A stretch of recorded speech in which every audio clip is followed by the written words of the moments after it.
Praise the lord. Minute with god's word. నేటి దిన వాగ్దానము యోహాను సువార్త 15వ అధ్యాయము 5వ వచనము. నాకు వేరుగా ఉండి మీరేమీ చేయలేరు.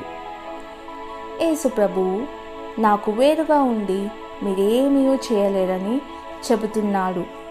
ఎంత సత్యమో కదా. శిష్యులు యేసు ప్రభువు లేకుండా తాము కూడా చేయగలమంటూ చేపలు పట్టేందుకు వెళ్ళారు. పేతురు, రండి చేపలు పట్టేందుకు వెళ్దాం, మన పాత వృత్తిని మనం మరచిపోలేదు, రండి అనగానే అందరూ కలిసి బయలుదేరారు. అప్పుడు ఏం జరిగి ఉంటుందో మీరే ఊహించండి. శతవిధాల అన్ని ప్రక్కల వలలు వేస్తూ రాత్రంతా శ్రమించారు, కానీ ఒక్క చేప కూడా దొరకలేదు.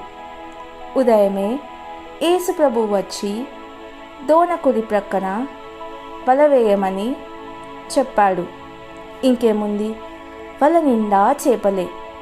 ఈ విషయంలో యేసు ప్రభువుపై ఎలా ఆధారపడాలో ఆయన వారికి నేర్పించాడు. ఆయనకు వేరుగా ఉండి మనం ఏమీ చేయలేము.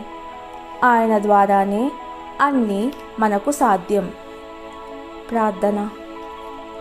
యేసు ప్రభువా, నీవు లేకుండా నేనేమి చేయలేనని గ్రహించాను. నీ యందు నా యొక్క నెరవేర్పును, పరిపూర్ణతను కనుగొన్నాను. ప్రతి విషయంలో నిన్ను నమ్ముటకు, నీ మీద ఆధారపడుటకు నాకు నేర్పించు. యేసు ప్రభుని నామంలో ప్రార్థిస్తున్నాను తండ్రి. ఆమెన్.